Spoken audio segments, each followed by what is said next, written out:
Social मीडियावर जरा control ठेवा. काल गुढीपाडव्याला राज ठाकरेंचं भाषण झालं मुंबईला. त्यांनी एक फार महत्त्वाचा मुद्दा आणि अत्यंत मी रोज कीर्तन सांगतो. त्यांनी सांगितलं पहिलं इन्स्टावर कंट्रोल करा. 24 तास मोबाईलवर पोरं बघत येते राव, नुसतं जगात काय चाललंय हे बघायचं. अरे तुझं जगाने बघावं, असं काहीतरी कमवा. ग्राउंडवरचे खेळ राहिले का? अभ्यास कोण करतंय का? 4 माणसं जर अशी शेजारी बसली तर तोंडाने बोला नाहीत, मोबाईलवर बोलतेत ती. शेजारी बसली तरी अरे माणसासाठी मोबाईल आहे का मोबाईलसाठी माणूस आहे? जरूर असावं. जग तुमच्या खिशात पॉकेट साईज मध्ये, पण किती काय त्याला मर्यादा ठरलेली ना मायबाप.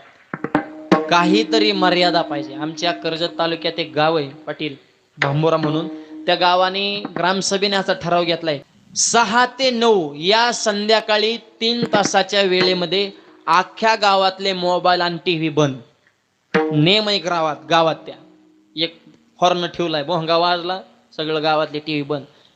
पोरांनी अभ्यास करायचा, शेतकऱ्याने शेतीची कामं धारा पाणी करायची, तुम्ही स्वयंपाक बनायचा महिलाने. निवळ माणसं बिघडायचा टायमिंग झालाय. मालिकाने ह्यांनी काय सुधरून, मालिका ह्यांना मोबाईल ह्यांना. कार्टून दिल्याशिवाय पोरं जेवत येते का?